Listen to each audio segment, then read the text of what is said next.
Hello साथीहरु, आजको video चाहिँ जसले किवी फार्म गरिराख्नु भएको छ उहाँले चाहिँ हेर्नुपर्ने भिडियो रहेको छ। कृपया भिडियो अन्तिमसम्म हेरेर साथ दिनुहोला।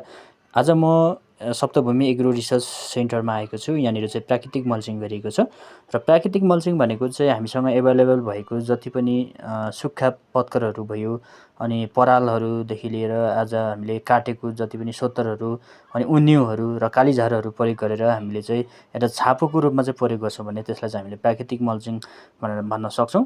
र प्राकृतिक मल्चिङ गर्नुको फाइदाहरू चाहिँ के छ भन्दाखेरि हाम्रो जुन चाहिँ माटोको अवस्थालाई चाहिँ माटोकोलाई चाहिँ चिस्यान बनाइराख्छ, साथै बिरुवालाई चाहिने जति पनि मलको मात्रालाई चाहिँ यसले परिपूर्ति गर्ने काम गर्छ।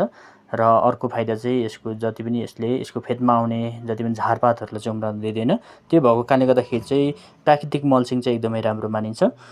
र प्राकृतिक मल्चिङ गरिसके पछाडि चाहिँ हामीले रुपियाँ पैसा पनि बचत गर्ने सक्ने भएको कारणले गर्दाखेरि तपाईँ हामीले पनि यदि कुनै फार्मिङ प्र्याक्टिस गर्दैछ भने प्राकृतिक मल्चिङ गर्न नबिर्सनुहोला। र आजको भिडियो कस्तो लाग्यो, भिडियो मन पर्यो भने लाइक, कमेन्ट, सेयर गर्न पनि नबिर्सनुहोला। धन्यवाद।